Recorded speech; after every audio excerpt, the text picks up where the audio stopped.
तुमच्या चेहऱ्याकडे पाहिल्यानंतर पाहू वाटत नाही हे पाप. आपलं समाधान ज्याच्याकडे पाहिल्याने बिघडतं. ही ज्ञानोबांची ओवी. दर्शने प्रशस्ती ही काही काही माणसं इतके चांगले असतात महाराज, आयुष्यात पुन्हा भेटणारे नसतात, पण पाहिले की बरं वाटतं, चांगला माणूस. काही ज्योतिषी फितिशी माहीत नसतं कुठला आहे काय. काही काही वारकरी मी बघितले की अंगावर कपडे नाहीत तरी ते सुंदर आहे. नाही कळालं? कपडे नाहीत अंगावर तरी ते समाधानी आहेत. कपड्याची गरज नाही समाधानासाठी. तुम्ही ब्रँडेड कपडे घाला, तुमचं थोबाड सांगतं किती किती कपटी आहात. तुमचे डोळे बोलतात, चेहरा बोलतो. मूळ कारण सांगतो, वारकरी संप्रदाय हा पहिल्यापासून श्रीमंत आहे. ज्ञानोबांचे जे पंजोबा होते ते योद्धे होते. शेजारी गाव आहे आपेगाव, ज्ञानोबांच्या वडिलांचं जन्मगाव, आणि त्या काळामध्ये देवगिरीवर सत्ता होती महाराष्ट्राची. आणि मराठवाड्याचे चीफ ऑफिसर प्रमुख हे ज्ञानोबांचे पंजोबा होते. बीडमध्ये युद्ध झालं, त्याच्यात ते मारले गेले. तुम्ही जर बीडला गेलं तर अजूनही त्यांच्या पंजोबाची समाधी आहे ज्ञानोबांच्या. मला अर्थ वेगळा सांगायचा बरं का, मी चरित्र नाही सांगत. ज्ञानोबांचा DNA कोणत्या घरातला हे सांगतोय मी. आणि त्या ज्ञानोबांची एवढं पतन झालं, ज्ञानोबांच्या दुःखावर ज्ञानोबांची तुकोबाराची गरिबी सांगून कीर्तनकार श्रीमंत झाले. कधी इतिहास आपण कोणत्या कुळातले आहोत वाचा जरा, काय इतिहास आहे आपला. देवगिरीची पहिली सत्ता आलेली महाराष्ट्राची देवगिरीवर, त्याच्याशी आपेगाव कनेक्ट होत. आणि पूर्ण मराठवाड्याचे मालक ज्ञानोबांचे पंजोबा होते. तुम्हाला मराठीत म्हणा असेल, थोडंसं लागलं तरी चालेल. एक शब्द आहे, रक्त मोठं असावं,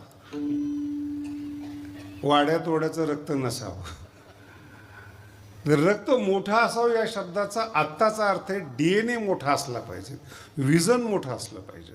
आणि ते विजन तुम्हाला परंपरेने येतं, रक्तातून येतं. ते रक्तातूनच येतं. म्हणून म्हणावं लागतं हरिदासाची घरी मज उपजवा जन्मांतरी. असं बाहेरून येतच नाही ते. विठ्ठल विठ्ठल. आणि त्या परंपरेतले ज्ञानोबा आहे. त्याच्या आजोबांनी निर्णय घेतला की माझा वडील युद्धामध्ये मारले गेले, म्हणून पुढची पिढी मला युद्ध करायला नको. म्हणून विठ्ठल पंतांना शिक्षणासाठी काशीला पाठवलं. आणि काय महाराष्ट्राचं बुद्धी फिरली मला माहीत नाही. त्या काळामध्ये 700 वर्षापूर्वी बालविवाह होत होते. बालविवाह म्हणजे राजघराण्यातले विठ्ठलपंत काशीला जात असताना थांबले ते यात्रा करत करत. त्या काळात अलंकापूर फार मोठं नव्हतं महाराज. आमचे मोठे भाऊ सांगतात दळायला सुद्धा चरोलीला जावं लागत होतं. गिरण सुद्धा आळंदीमध्ये नव्हती 100 वर्षापूर्वी. अशी आळंदीची परिस्थिती 700 वर्षापूर्वीची कशी असेल त्याचा थोडा अभ्यास करा. आणि विठ्ठलपंतांचा बालविवाह झालेला आहे, सगळ्याला मान्य आहे. पण लग्न करून पुढे गेले, काशीला शेकले उत्तम. आणि जेव्हा काही उत्तराधिकारी वगैरे चर्चा झाली असेल त्या काळामध्ये, मग त्यांनी सांगितलं की मी विवाहित आहे, मला ब्रह्मचारीची गादी घेता येणार नाही, म्हणून परत आले ते. त्याचा इतिहास इतका बदलला, अजूनही वाईट वाटलं. आमची येती मित्र समोर बसलेले आहेत. संन्याशामध्ये 2 प्रकारच्या दीक्षा असतात. जर एखादा संन्यासी ज्यांनी शेंडी आणि जाणव काढून टाकलेला आहे, पुन्हा जर त्यांनी लग्न केलं तर त्याला गोसावी परंपरा म्हणतात. आजही आपल्या भारतामध्ये गिरी पुरी भारती ह्या परंपरा आहेत. ह्या संन्याशांच्या मुलांच्या परंपरा आहेत. जर ज्ञानोबांच्या वडिलांनी संन्यास घेतला असता तर गिरीपुरी भारती झाले असते ना. ते किती छोटी गोष्ट आहे. पण एखाद्या परिवाराला बदनाम करायला कितीपर्यंत माणूस जाऊ शकतो, विशेष करून बुद्धिमान माणसं. विठ्ठल विठ्ठल. आणि दुसरी पद्धत अशी की तुम्ही ब्राह्मण असा नाही तर कोणी असा, कोणत्याही तीर्थक्षेत्रामध्ये गेल्यानंतर तिथं जर तुम्हाला पूजा करायची असेल तर तिथला पुरोहित लागतो. ती त्याची मिळकत असते, त्याची मालमत्ता असते. जर तुम्हाला त्याचा वाटा पाहिजे असेल तर तुम्हाला तिथं जन्माला यावं लागतं. हा नियम आहे आजपर्यंतचा. कुठलाही कितीही मोठा ब्राह्मण असला तर ते दुसऱ्याच्या तीर्थक्षेत्रात जाऊन पूजा करता येत नाही. ज्ञानोबारांच्या आईला भाऊ नव्हता हे सगळं प्रसिद्ध आहे. ती प्रॉपर्टी कोणाची, तिथून ते वाद सुरू झाले. मग मला एकाने प्रश्न विचारला, महाराज हे नामदेव महाराजांचे जे काही अभंग आहेत ते खोटे आहेत का? म्हटलं सर्रास खोटे आहेत काही काही अभंग. कारण की वारकरी संप्रदाय ज्याला माहीत नाही त्याला प्रक्षिप्त अभंगाचा अर्थ कळत नाही. आता मला सांगा, नाथ महाराजांच्या नावाने दुधाला डिग्री लावायची नाही. इंग्रज होते का 500 वर्षापूर्वी? नाथ महाराजांचं नाव वापरलंय पण गवळण त्यांची नाही. आता किती भेसळ झाली हा भाग नंतरचा आहे. आणि याचा प्रत्यक्ष पुरावा आहे. आज सुद्धा बघा नामदेव महाराजांच्या गाथ्यामध्ये 500 वर्षांनी जन्माला येणारी मीराबाईचं चरित्र आलेलं आहे. त्याच्यामध्ये अभंग खोटे नाही आहे. संतांच्या नावाखाली चुकीचं चरित्र लोकांमध्ये प्रसिद्ध केलं आणि एक भावना होऊन बसली लोकांची. म्हणून राजघराण्यातले ज्ञानेश्वर महाराज आहेत म्हणून ज्ञानेश्वरी सारखा राजयोगी ग्रंथ लिहिला त्यांनी, मोठा ग्रंथ. आजपर्यंत 750 वर्षात त्या ग्रंथाच्या एका ओवीची बरोबरी जग करू शकलं नाही. महाराष्ट्र नाही बरं.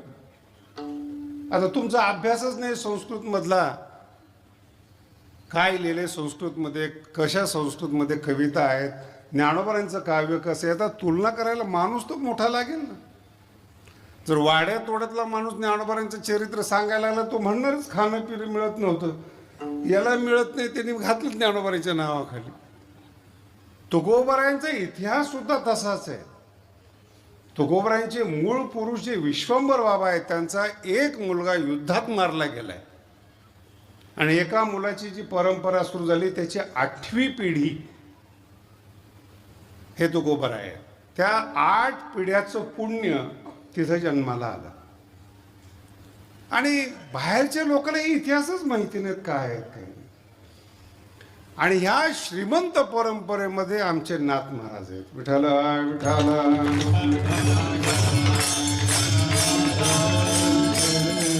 भगवानगडाची परंपराच नाथ महाराजापासून आहे. मी अनेक ठिकाणी या गोष्टी सांगितलेल्या आहेत. भानुदास महाराजांच्या नातूचे नातू एकनाथ महाराज आहेत आणि एकनाथ महाराजांची 5वी पिढी नगद नारायण महाराज आहेत आणि नगद नारायण महाराजांची 8वी पिढी भगवान बाबा आहेत. ही परंपरा असं मध्ये आधी जन्माला येत नाही बरं का. आलाच एखादा संत तर त्याचे काय हाल होतात माहीत नाही आपल्याला. कुठं जाईल तो, कुठं निवांत असेल, कुठला एकांत वास असेल त्यालाच त्याला विठ्ठल विठ्ठल. म्हणून या अभंगामध्ये एक कूट टाईप एक शब्द आहे, एका जनार्दनी संत आणि पूर्ण करी ती. ते काय थांबायचं कळत नाही आमच्या वारकरी लोकांना. संत काही असं सुपर मार्केट नाही की आल्याला पूर्ण करती मनोरथ, असं नाही आहे. थोडंसं थांबण्यात फरक केला की तुम्हाला संताचा महिमा कळतो. एका जनार्दनी संत पूर्ण, ते स्वतः पूर्ण आहेत म्हणून पूर्ण होणारा मनोरथ पूर्ण करतात.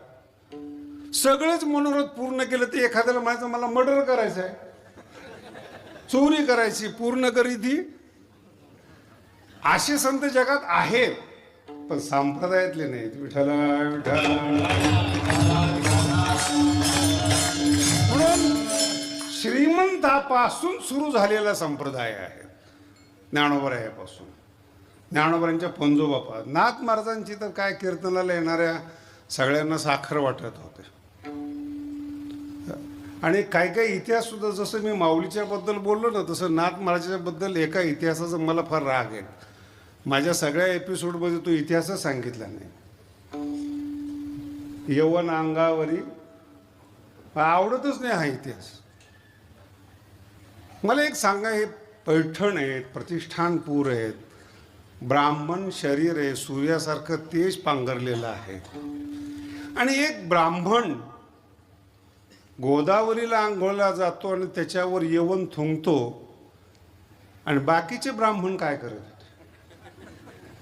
हा संप्रदायाला कलंक आहे. आज सुद्धा एक मुसलमान तुम्ही छेडखानी करून बघा, सगळे धावून येतील. आणि एका जो भागवतकार आहेत, पैठणचं नाव वाढवणारे, अशांच्या अंगावर एक थुंकतो आणि बाकीचे काहीच बोलत नाही. आणि सांगताना इतकं सांगतात की ब्राह्मणांनीच त्याला लावून दिलं थुंकू म्हणून. लक्षात येते आपण काय सांगतो समाजाच्या पुढं, कसली इतिहास सांगतो आपण. आपली परंपरा नाही आहे अहिंसेची. आणि बरं, जो इतिहास हा सांगतो ना, तो लगेच म्हणतो काळ गुलाम सलाम करी. एक सामान्य माणूस अंगावर थुंकतो आणि तुम्ही ग बसता, ही परंपरा संप्रदायातली नाही आहे. ज्या पताका आहेत त्या उलट्या केल्या तर धर्म टिकणार आहेत, एरवे धर्म टिकणार नाही. भविष्यात जर तुम्हाला असं वाटत असेल की आपले ग्रंथ टिकावेत, भागवत टिकावं, ज्ञानेश्वरी गाथा टिकावे, तर तुम्हाला काठ्या उलट्या केल्याशिवाय पर्याय नाही. आता माझ्याकडे पाहिल्यानंतर लक्षात येत असेल, मला खूप लोक बोलतात परखड बोलतात. म्हणलं परखड नाही बोलत, सत्य सांगतो. संतांना वारकऱ्याला बदनाम करू नका. एक खूप श्रीमंत आहेत, खूप मोठ्या घराण्यातले आहेत. आजही 14वी पिढी योगीराज महाराजांची तिथपर्यंत परमार्थ चालू आहेत. मला सांगा, कोणत्या राजाची पिढी टिकली, कोणत्या श्रीमंताची पिढी टिकली? आणि दुसरं सांगतो तुम्हाला संतांचं वैशिष्ट्य, संत आतून आणि बाहेरून पूर्ण असतात. आतून आत्मबोध असतो. एका जनार्दनी साधू शब्दाचा फार सुंदर प्रयोग आलेला आहे. जो अभंग घेणार होतो त्याचं मी अंतिम चरण सांगतो, जयापासी आत्मबोध. आणि ज्ञानेश्वरीतली ओवी सांगतो तुम्हाला, साधू म्हणजे काय. विठाला विठाला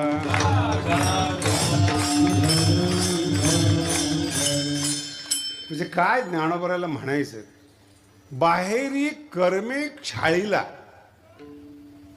भीतरी ज्ञाने उजळेला, या दोहो आला पाखाळा द्यायचा, याला साधू म्हणतात. आतून श्रीमंत आहे शब्दाने आणि बाहेरून श्रीमंत आहेत वैभवाने, तो खरा साधू. त्याचं नाव भगवान बाबा पण आहे, नाथ महाराज पण आहेत. जरासे ड्रेस बदलला, चपल्या बदलल्या ना, तर लोक लगेच टीका करायला सुरुवात करतात, महाराज बिघडले.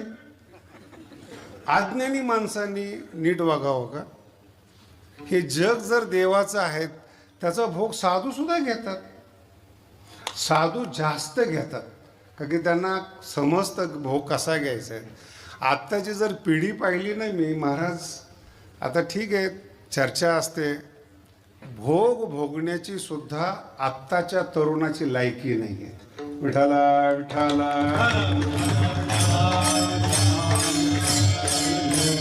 भोगण्याची जी क्षमता आहे त्याच्याकरता मूळ शरीर लागतं. शरीरच नाहीत महाराज, शरीरच नाहीत लोकांकडे. 14-15 वर्षाच्या मुलांना चष्मे लागलेले आहेत. पिझ्झा बर्गरच्या नादाला लागून आपलं जे सकस अन्न होतं ते विसरलेत. आणि 17-18च्या काळामध्ये बघा तुम्ही पोरांची अवस्था, पाहू वाट नाही मला भारत.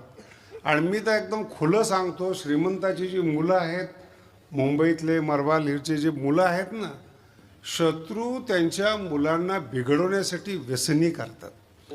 भारत भविष्यात श्रीमंत राहायला नाही पाहिजेत म्हणून शत्रू राष्ट्र इथं येऊन त्यांच्या मुलांना बिघडवतं. बुद्धी भेद झाला पाहिजे, बुद्धी बंद पडली पाहिजे. अर्थ लक्षात ठेवा. ज्ञानोबरायासारख्या नाथ महाराजांसारख्या श्रीमंत महाराष्ट्रामध्ये इतरांचं ऐकावं हे महाराष्ट्रीयन माणसाचं पाप आहे. इतकं विद्वान कुणी नाही आहे. जितके ज्ञानोबराय, तुकोबाराय, नाथ महाराज इतके विद्वान नाही. आणि इतकं साहित्य आहे, या जन्मात तर अर्थ लावू शकत नाही, अर्थ कमवू शकता. अर्थ नाही लावू शकत, क्षमता नाही तेवढी. सगळे संत वेगळ्या प्रकारचे आहेत. नाथ महाराज शांती ब्रह्म आहेत. ते येणाऱ्या लोकांसाठी शांती ब्रह्म आहेत, पण ते शांतीच ब्रह्म आहेत असा अर्थ काढू नका. त्यांच्या इतकं कठीण कोणी बोलत नाही. काय माय गेली बोला ना, मी नाही बोलत. मला याचा दुसरा अर्थ सांगायचा आहे म्हणून प्रमाण घेतलं. ज्यांची मुलं संतांना विरोध करतात त्यांची आई कुठे गेली?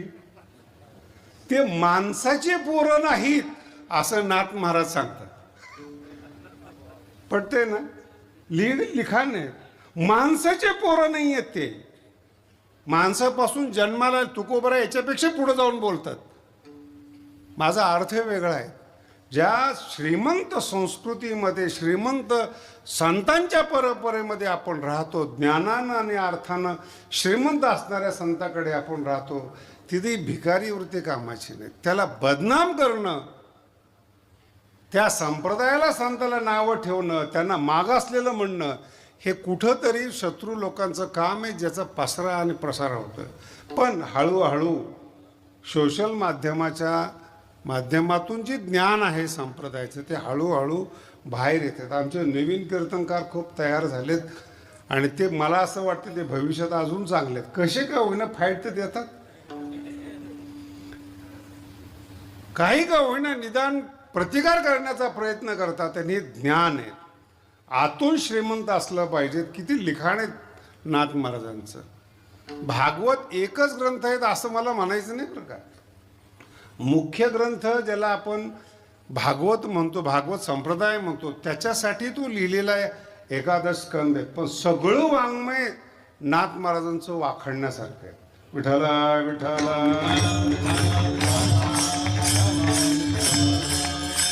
थोडंसं अजून बोलतोय मी. संतांची राहणीमान आणि व्याख्या बदलली नाथ महाराजांनी.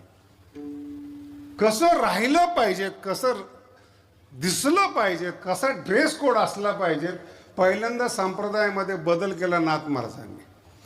नाथ महाराजापर्यंत फक्त आणि फक्त काव्य लिहिण्यात येत होतं. गद्य सुद्धा नाथ महाराजांनी सुरू केलं. का की येणाऱ्या पिढीला काव्य कळेल असं नाही, गद्यात पण कळालं पाहिजेत. पण आता काही गद्यांना गद्यातलं कळत नाही, त्याला काय कळत?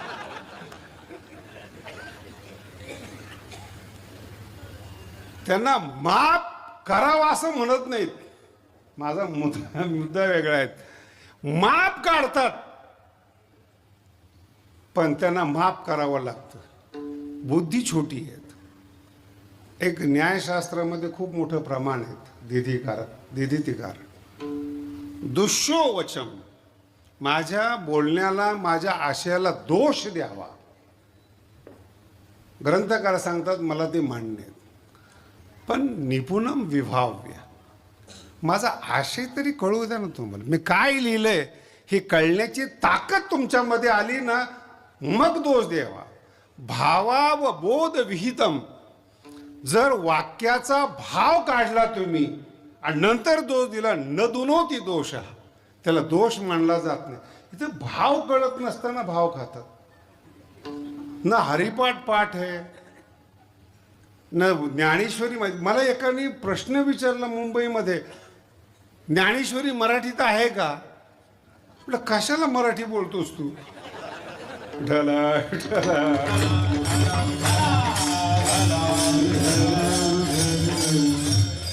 मागे एक विषय झाला होता, त्यावेळेस मी सांगितलं मला फार चांगलं वाटतं ते. 80 अक्षरे रसिके, तर ते एवढे साहित्यकार आहेत ते हेच म्हणतात.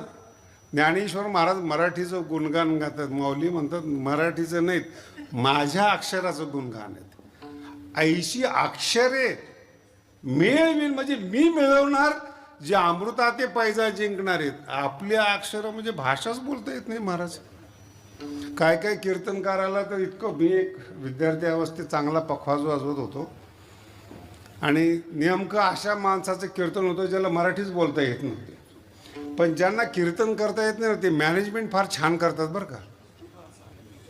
मला अजून सृष्टीतलं काही काही रहस्य कळत नाही, त्यापैकी हे रहस्य, ज्याला कीर्तन येत नाही ना तो एका जिल्ह्याचा मालक असतो, त्यांनी ठरवायचं कोणता महाराज आणायचा.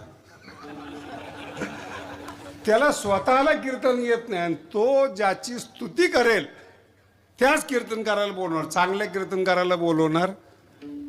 आणि ह्यांचं पकड एवढी असते, काय सांगतील काही सांगता येणार नाही. ही भाषा नव्हती पण गाव त्याचं होतं.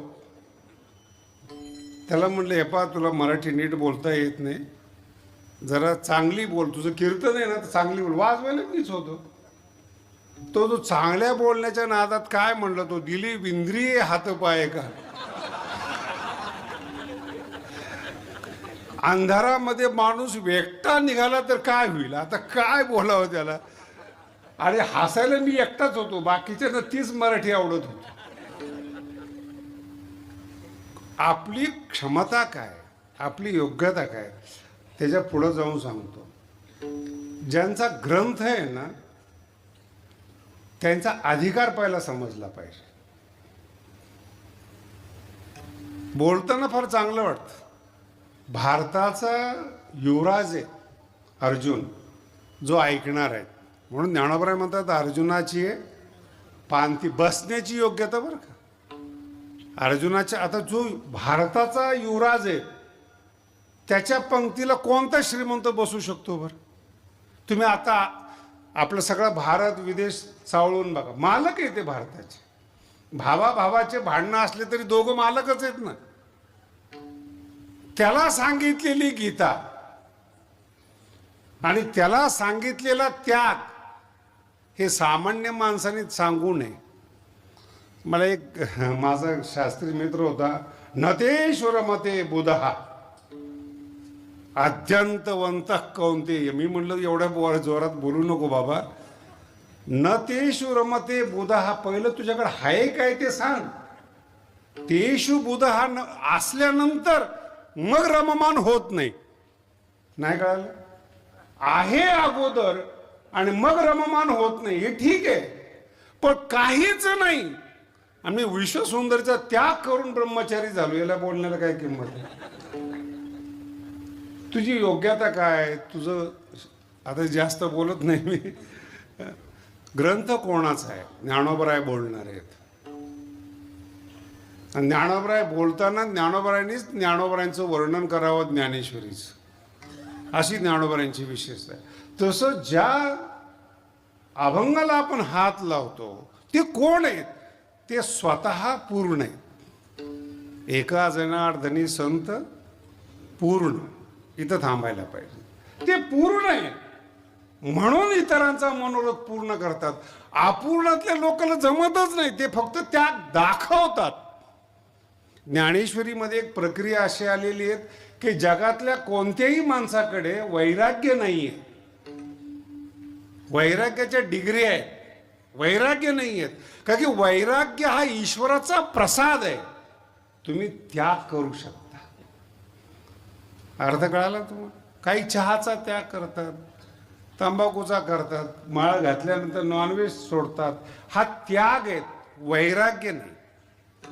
जर उत्तम कर्म केलं, तुम्ही चांगलं कर्म केलं, त्याच्यावर जर ईश्वराची प्रसन्नता आली तर मग वैराग्य सिद्धी देई जे पसायत. हा पहिला टप्पा आहे कृपेचा. इथं सुद्धा काही काही बिघडू शकतात असं नाथ महाराजांचं म्हणणं आहे. वैराग्य सिद्धी दिल्यानंतर सिद्धीच्या पाठीमागे लागतात. सिद्धी लावी पिसे कोण तया, जे पुसे ते पिसे. जे सिद्धीच्या मागे लागतात ते काही ज्ञानी संत, वारकरी संप्रदायातला कोणताही संत ताईत गंडे आणि क्षमता देत नाही. मी निरीक्षण केलं का श्रीमंत लोक आपल्याकडे येत नाहीत, त्याचं कारण आपण आशीर्वादच देत नाही. आपलं म्हणणं उलट आहे, तो संसार सुखी होण्यासाठी येतो.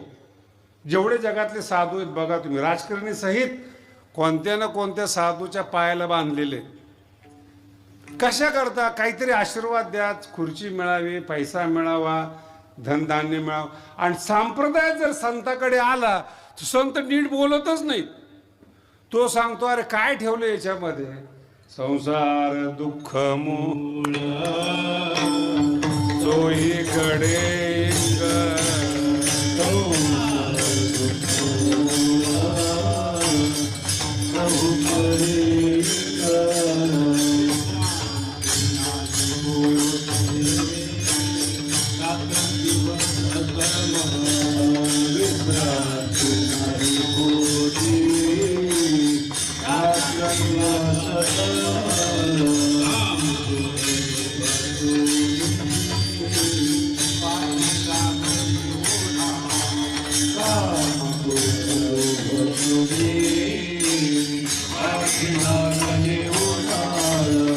या प्रमाणाच्या निमित्ताने आणखी एक विषय आठवला.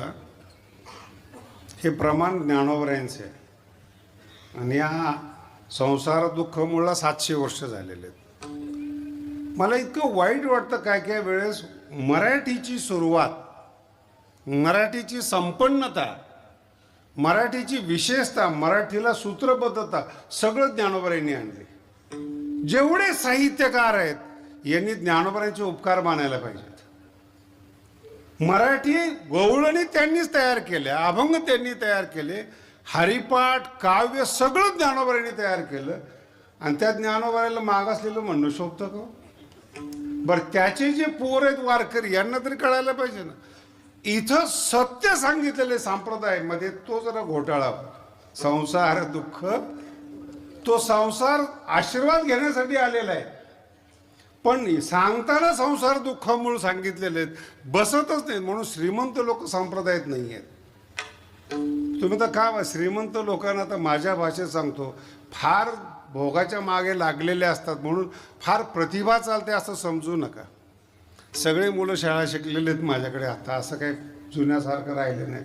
कोणत्या श्रीमंताच्या कविता अभ्यासल्या तुम्ही? पहिलीपासून MA पर्यंतच्या ज्या कविता मराठी माणसाने अभ्यासलेल्या शाळेमध्ये कोणते श्रीमंताचे?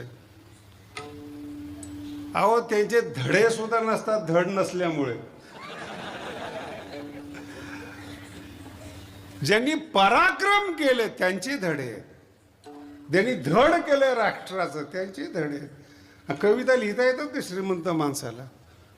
हा भारतात 1 नंबर श्रीमंत आहे, जगात 1 नंबर श्रीमंत आहे. त्यांच्या कविता पोरांना 4थीला ठेवा 5 नाही आहेत. सगळं संतांचं आहेत. सगळे स्टार्ट संतांनी केलेले आहेत अभंगासहित. आणि संतांना लोक हे म्हणतात. माझा मुद्दा वेगळा आहे. ते बुद्धीने श्रीमंत आहेत. बुद्धीने त्यांना कळतं भोगामध्ये रस काय. तुम्ही सगळ्या बाजूने पतित आहेत. मोक्ष फार लांब आहे, आतली गोष्ट तर फार लांब आहे. बाहेरून देखील भोग नाही भोगतायत. भोग म्हणजे काय असते महाराज? शरीर चांगलं लागतं, पैसा लागतो, अष्टभोग भोगणे, याला भाजी भाकरीच मिळते. दद्वयम नास्ति दंतानाम. एक सुभाषितकार सांगतो की जो कीर्तनकार असतो किंवा बोलणारा असतो ना, त्याला 2 दची दाताला भेट होत नाही, दही आणि दूध. जेवणामध्ये फक्त 2 भ असतात, भद्वयम भुरी भोजन, भाजी भाकरी. त्यांनी सांगायचं का अष्टभोग भोगणे माती नाही? भोग 8 प्रकारचे असतात, तर ते कसे असतात हे तर राखायला पाहिजे ना. मिळाल्यानंतर न ते ईश्वर मते बुधा. विठाला विठाला. नाथ महाराजांची श्रीमंती आहे आणि तरी देखील लिखाण करतात. ही आतली श्रीमंती. 450 वर्ष झाले त्यांच्या संपूर्ण वाङ्मयाला आपण असं गृहीत धरू. सगळं वाङ्मय त्यांचं पहा तुम्ही, अजरामर आहेत. आणि काय देवाने विशेषता केली. आमची येती बसलेले आहेत महाराज, मला अजून कळत नाही. बुद्धिमान माणसं वाङ्मयाला विरोध करतात आणि भागवत आणि गाथा गावकऱ्यांनी टिकवल्यात, ही त्यांची विशेषता आहे. ज्यांना ज्ञानेश्वरी समजत नाही, भागवत समजत नाही, ते आज पारायणाला आहेत. गावठी लोक ज्याला म्हणतात, गावातले लोक म्हणतात, आणि श्रीमंत लोक याला मागासलेलं म्हणतात. किती फरक आहे बघा ना. म्हणून मला एकाने विचारलं कसं काय, म्हणलं काय चंदनाचं झाड जरी असलं तरी त्याला सांभाळण्याकरता 2-4 साप लागतात, नाही तर कोणी कापून नेईल. तसं वाङ्मय सांभाळण्याकरता श्रद्धाळू लागतातच. विठाला विठाला.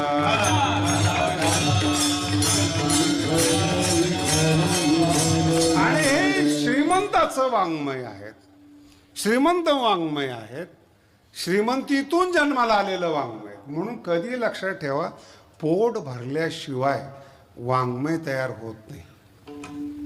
सर्वे पूर्णे जठरे पिठरे प्राणीनाम संभवंती. कुणालाही करता येत नाही. म्हणून पहिल्यांदा तुकोबाराय असो ना आत्मराज असो, व्यवहार चांगला शिका, करा, आणि मग परमार्थाकडे या. ज्ञानोबरांची एक ओवी फार सुंदर आहेत. उचित कर्मे आघवी तुवा आचरोनी मग मज अर्पावी. पण आचरण करण्याकरता क्षमता पाहिजे, आणि त्यात विशेष करून आर्थिक क्षमता पाहिजेत.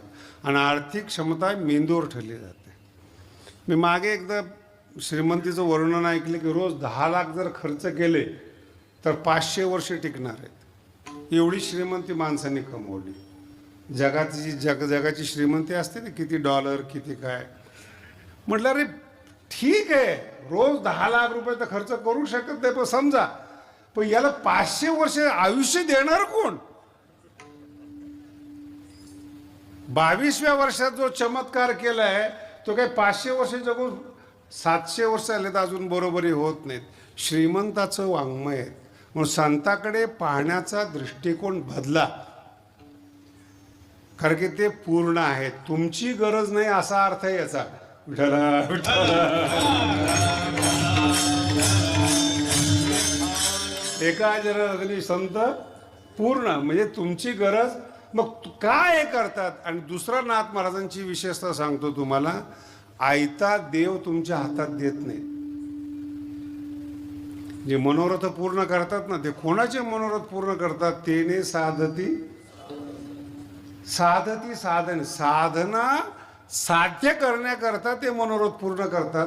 साधना केल्याशिवाय, प्रयत्नाशिवाय ज्ञान मिळत नाही ही सूचना आहे. म्हणून सगळ्या वारकरी संप्रदायातल्या मुलांना, कीर्तनकारांना सांगणंच आहेत, मेहनत केल्याशिवाय ज्ञानी होणार नाही. ज्ञानेश्वरी जर वाचली ना, करिता जाती भोकसे बुद्ध्याधिकांचे. ज्ञानोबराय म्हणतात अभ्यास करत असताना, आता तुम्ही बोलत असताना 2 मिनिटात निरीक्षण करून सांगतात कीर्तन चांगलं का वाईट आहे. हे झाले तुमचे 2 मिनिटं.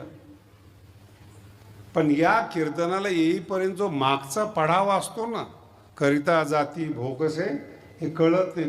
प्रत्येक शब्दाला जपावं लागतं. प्रत्येक शब्दाची, सिद्धांताची सेवा करावी लागते. त्याला बुद्धीमध्ये स्थान द्यावं लागतं असली तर. आणि त्या गुरुनी तो सिद्धांताला आशीर्वाद. वाणी गोड केव्हा होते? विद्वान कमी आहेत का मला सांगा बरं? वाणी गोड संतांनी दिल्यानंतरच वाणी गोड होते. देवाच्या संतांच्या आशीर्वादाशिवाय वाणीत मधुरता येत नाहीत. मी इतके विद्वान बघितलेत महाराज. आमचे एक जण कीर्तनाला गेले होते, स्वामी महाराज. मला सांगितलं की मी अमक्या अमक्याचं कार्यक्रम करून ऐकलो. म्हटलं काय पाप केलं होतं तुम्ही? चुकीचे शब्द तासभर तुम्ही ऐकून घेताय, खरंच तुम्ही संन्यासी आहात. काय ऐकणार काय तुम्ही? तुमची क्षमता काय काय समजतं? म्हणून संताकडे पाहण्याचा दृष्टिकोन पाहिला पहा. ते श्रीमंत आहेत आणि पूर्ण आहेत. साधना करणाऱ्यासाठी मनोरथ पूर्ण करतात, आयतं खाऊन बसण्यासाठी नाही. साधने साधिती मग त्यांचा मनोरथ पूर्ण करीते. म्हणून ते स्वतः पूर्ण आहेत. आणि पूर्ण शब्दाचा आणखी पुढे अर्थ फार वेगळा. हा पूर्ण शब्द इतका लांब जातो, तो वेदापर्यंत जातो महाराज. पूर्णमदः पूर्णमिदं. आणि ते पूर्णता संतांमध्ये येते. त्याचा संबंध तुकनाथ महाराज लावतात. एका जनार्दनी संत पूर्ण. आणि ते पूर्ण आहेत म्हणून पूर्ण होणारे मनोरथ पूर्ण करते. विठ्ठल विठ्ठल.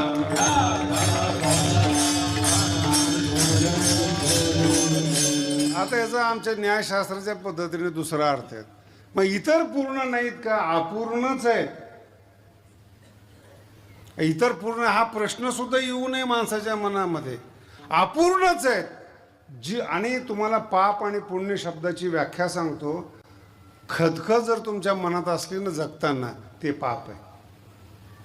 असं कुठं बॅलन्स फिलेन्स कुठे तयार केली नाही तुम्हाला. तुमच्या चेहऱ्याकडे पाहिल्यानंतर पाहू वाटत नाही, हे पाप आहे. आपलं समाधान ज्याच्याकडे पाहिल्याने बिघडतं. ही ज्ञानोबांची ओवी. दर्शने प्रशस्ती ही. काही काही माणसं इतके चांगले असतात महाराज, आयुष्यात पुन्हा भेटणारे नसतात, पण पाहिले की बरं वाटतं. चांगला माणूस. काही ज्योतिषी फितिशी माहीत नसतं कुठला आहे काय.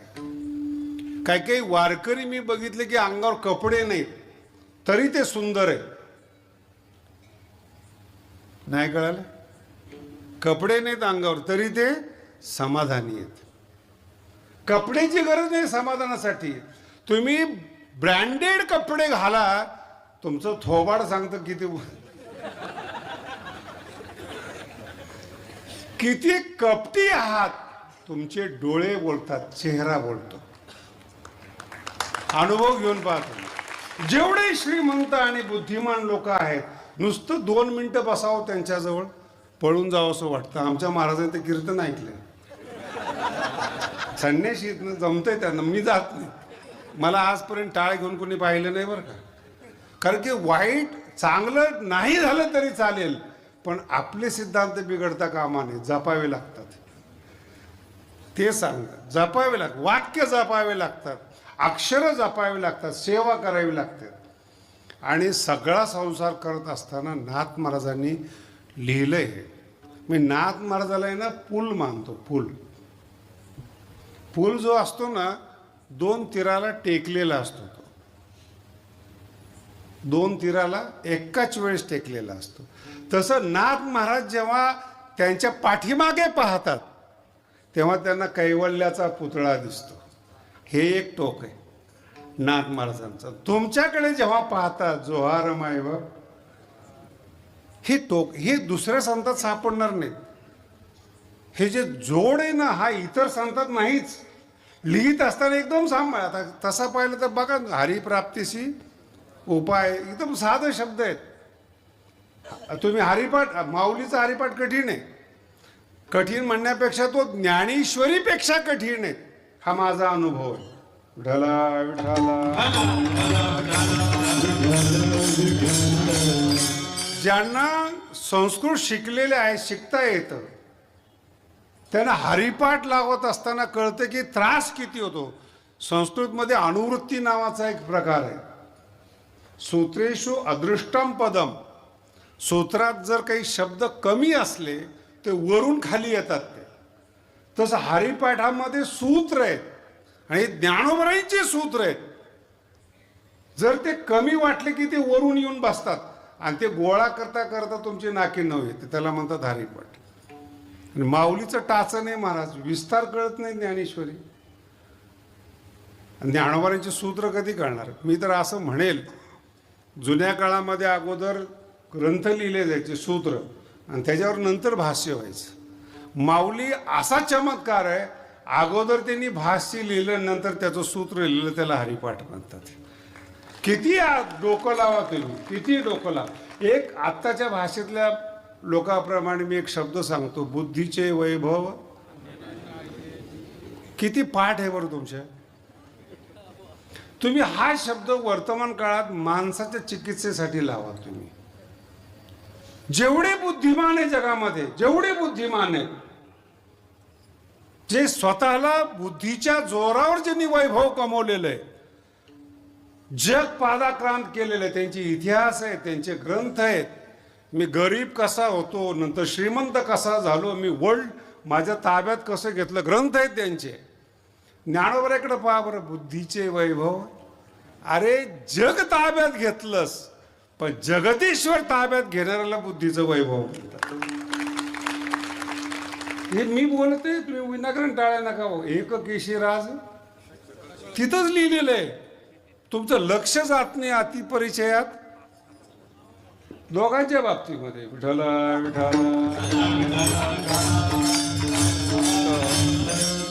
सुखी काय होत नाही, तेच एकच अभंग आहे. समाधी हरीची समसुखी. मला ज्ञानोबांची एक गंमत सांगतो, जरा चांगले कीर्तनकार आहेत. जे मगाशी आता सांगता सांगता बोललो मी, पापी माणसाजवळ आपल्याला बसता येत नाही. मला सांगा, जेवढी माणसं बसलेली, दुखी माणसाबरोबर बसून दाखवता का तुम्ही दिवसभर?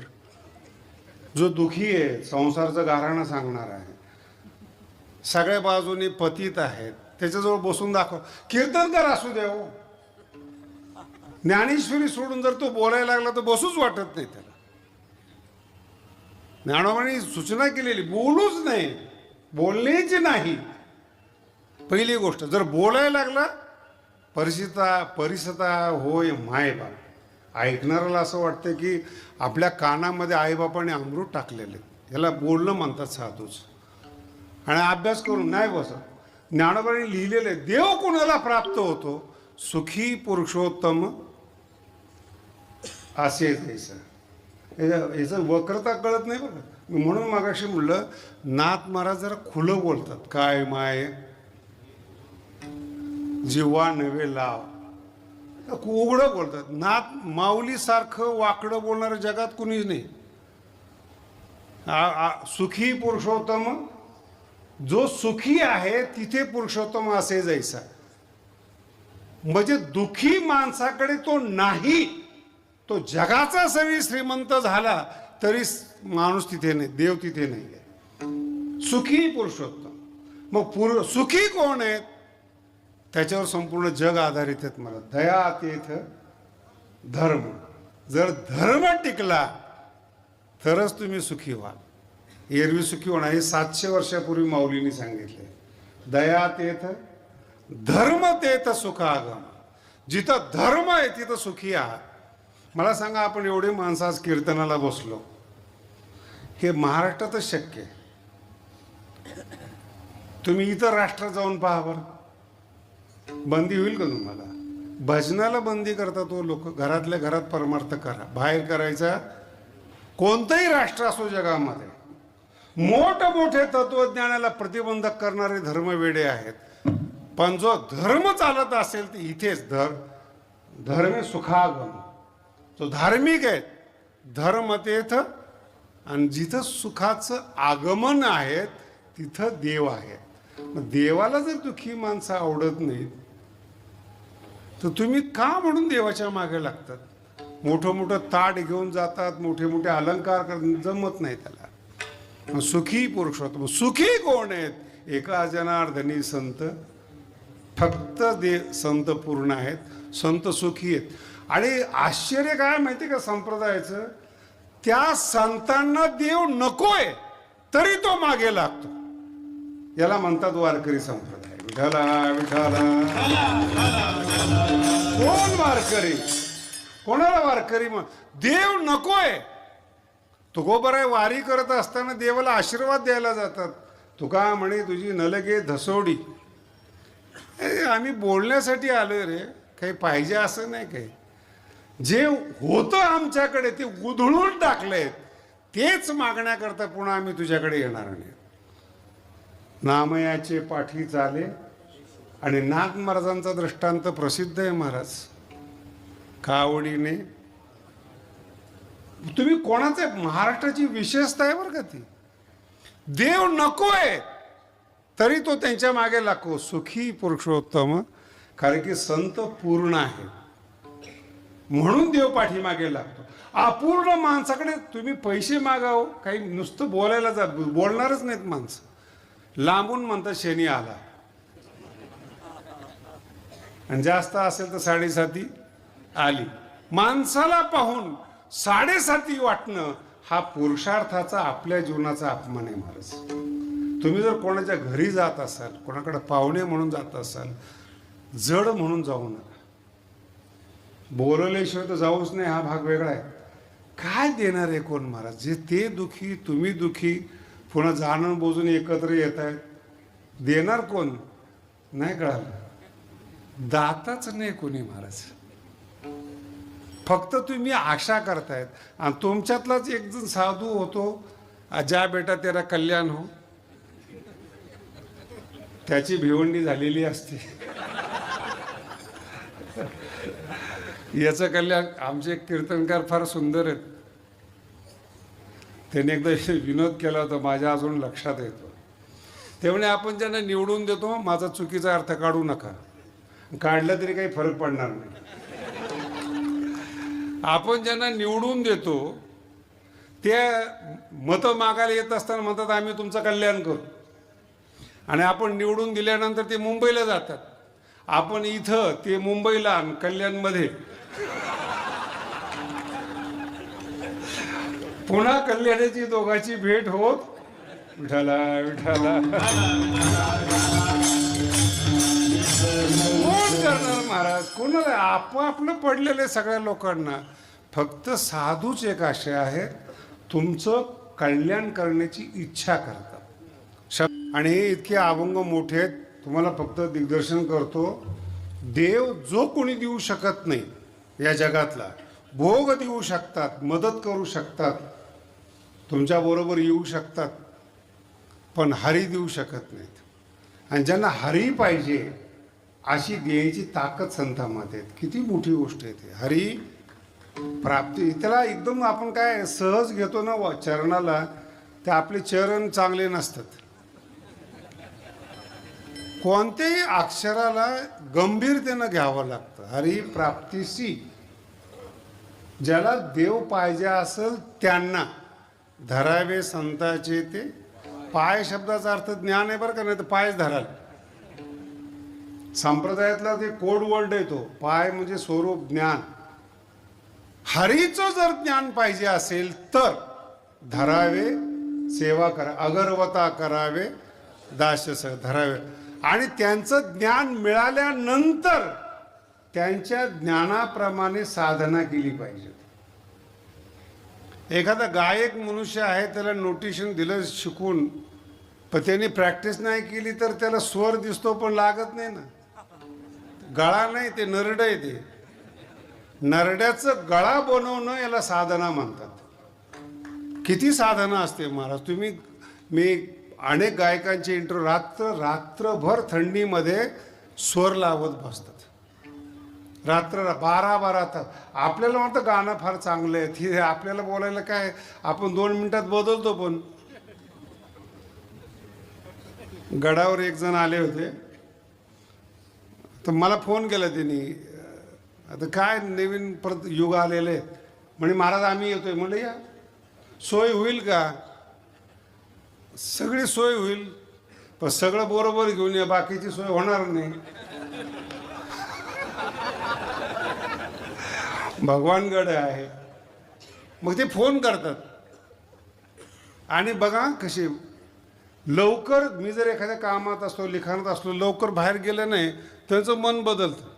काय शास्त्रीचे अहंकार आहेत. मन बदल. भेटायचे पहिली भावना, अहंकारी आहे दुसरी भावना. आणि थोड्या वेळामध्ये जर त्यांना सांगितलं यांना चहा द्या, अरे खरंच शास्त्री चांगले, आपला गैरसमज होता. आता हे पूर्ण इतिहास नाही सांगत तुम्हाला मी. आणि जर तारीख नाही दिली तर चहा सुद्धा कडू लागतो. पुन्हा मन बदलतं. जर हा म्हणलं, शास्त्रीसारखा माणूस नाही. एका 10 मिनिटामध्ये तुमचं मन किती बदलतं हे पहा तुम्ही. आणि हे कंट्रोल करण्यासाठी साधना करावी लागते. योगश्चित्तवृत्ती. ज्या ध्येयाने तुम्ही निघालात ते मजबूत पाहिजे.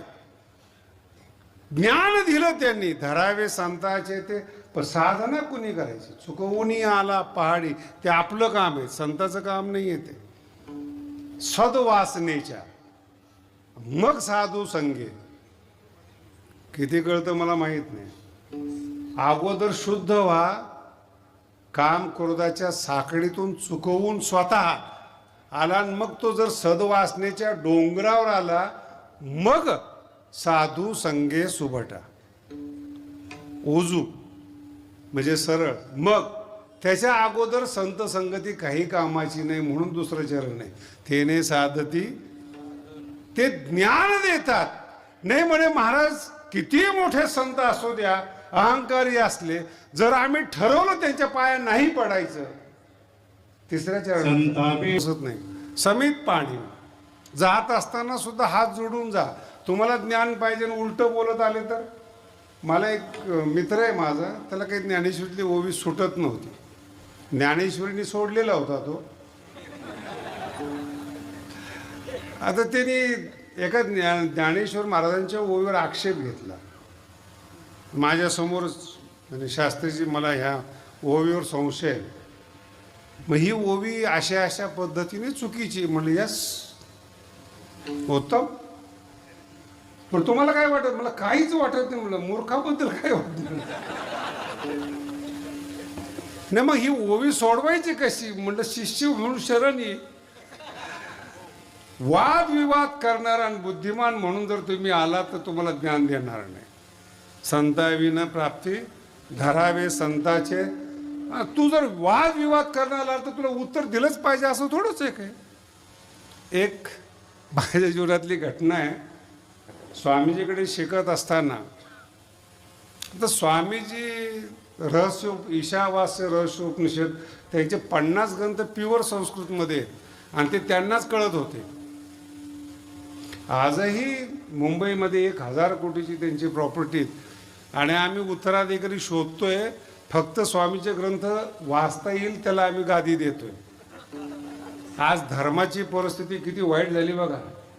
भगवान बाबांचा एवढा मोठा सप्ताह होतो, 7 कीर्तनकार अभ्यासू शोधणं मला सारख्याला कठीण होतंय. हे आपल्या संप्रदायाची परिस्थिती. बोलता कुणाला तुम्ही? आणि नवीन होतो, लघुसिद्धांचा अभ्यास चालू होता. एक जण साऊथमधून आलेला विद्वान आणि स्वामीजी राहायला मलबार हिलला होते. ज्यांना कळत असेल त्यांनी बघा. आणि मलबार हिलमध्ये प्रवचन करायचे. ज्यांच्या मलबार हिल म्हणजे संपूर्ण भारत ज्यांच्या ताब्यात आहे त्या एरियाला मलबार हिल म्हणतात.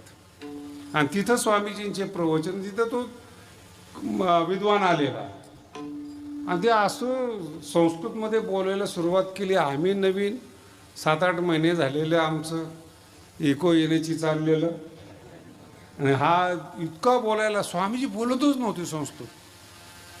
15-20 मिनटं ते बोलत होते. मला असं वाटायचं की आमच्यासारखं असतं तर धडाधन बोललं असतं. नवीन नवीन इंग्रजी शिकलेले असतात ना, ते मराठीच बोलत नाहीत. आणि चुकीची इंग्रजी बोलल्यामुळं ज्याला इंग्रजी चांगली कळते तो गप असतो. हे मला माहीत नाही त्या काळात. 15 मिनटं बोलत होतं स्वामीजी, काहीच बोलत नव्हतं. त्याला जेव्हा जायची वेळ आली तेव्हा त्यांनी प्रार्थना केली की तुम्ही काहीच बोलत नाही, मी एवढं लांबून तुमच्याकडे आलेलो आहे. मग त्यांनी सांगितले ठीक आहे. ते 4-5 वाक्य मोजून स्वामीजी बोलले असतील. ती न्याय घटित संस्कृत आहे ती. 5 वाक्य बोलले, त्याच्यानंतर त्याची वाणीच बंद झाली. माझी अगोदरची अवस्था आणि नंतरची अवस्था, हा बोलत का नाही आता. मग स्वामी बोलले इनको चाय पाणी दे दो थोड़ा सा और छोड़ के आओ. मग मी त्याला घेऊन सोडवायला गेलो खाली. मला विचारतो स्वामीजी कहाँ से? मैंने कहा कहाँ से? बोले पृथ्वी से. मला अगोदरचा राग. मैं बोले क्या संस्कृत बोलते स्वामीजी. मला बरं वाटलं की गुरुजींची स्तुती करते. क्या ऐसी संस्कृत मेरी जिंदगी में सुनी नहीं. मैं पहले क्यों बोल रहे थे? बोले मालूम नहीं था इतने बड़े विद्वान हैं. मैंने क्यों? बोले कपड़े इतने हल्के पहने हुए थे, साधे कपड़े, त्याच्यामुळे ते विद्वान आहे. आता लोक कपड्याला विद्वान मानतात हे मला माहित नाही. आणि पाया पडून गेला महाराजांनी. मला सांगितलं त्यांनी जाता जाता, जिंदगी में इनका साथ मत छोड़ो, ऐसी संस्कृत काही नाही आहे. लक्षात येते. आणि मग मला अगोदरच लक्षात होतं तो भाग सोडून द्या. तो जाता जाता त्या डोळ्यातून पाणी आला. 4 अक्षर पती किती मोलाचे आहेत. अहो एक अक्षर, ज्ञानोबांचा शब्द सांगतो, एक शब्द एका सूर्यासारखा आहे. एक शब्द समुद्राहुनी खोल अर्थ एक शब्द समुद्र आहेत, एक शब्द सूर्य आहेत. ज्ञानेश्वरीत किती शब्द आहेत महाराज, किती सूर्य आहेत, किती समुद्र आहेत ज्ञानेश्वरीमध्ये. आणि त्या ज्ञानेश्वरीला आपला स्पर्श होतो हे जगातलं सगळ्यात मोठं भाग्य आहे. ती ज्ञानेश्वरी आपण ऐकतो जिचा एक शब्द समुद्र आहेत, एक शब्द सूर्य आहेत, त्या ज्ञानेश्वरीला स्पर्श करतो. त्यांचं वर्णन मी म्हणून म्हटलं नाथ महाराज पूल आहे. मागे बघतात तेव्हा कैवल्याचा पुतळा म्हणतात आणि पुढे बोलतात, तुमच्याकडे बोलत असताना एकदम हरिप्राप्तीशी उपाय म्हणून सांगतात. याला पूल म्हणतात. अवघडातल्या अवघड गोष्टी कळणं तो एक टप्पा आहे आणि एकदम सामान्य माणसाला कवळीमध्ये घेणं त्याचं नाव नाथ महाराज आहेत. दोन्ही बाजू आहेत आणि किती वर्णन आहेत महाराज. माऊलीचं किती वर्णन करावं आणि त्यांनी वर्णन केल्यामुळे आपल्याला माऊली समजतात. याला म्हणतात नाथ महाराज. साधकाचा मायबाप चाले की साधी गोष्ट नाही महाराज. म्हणून संताशिवाय, पुन्हा डबल सांगतो, संताशिवाय ईश्वराची प्राप्ती होत नाही. का होत नाही? संताजवळच, देवाजवळच संत असतो. त्यांनी इशारा केल्याशिवाय देव त्याला प्रसन्न होत नाही. हे तुम्हाला मी अगोदर सांगितलं. आणि वेदाची निंदा करू नका. ग्वाही म्हणजे साक्षी येते.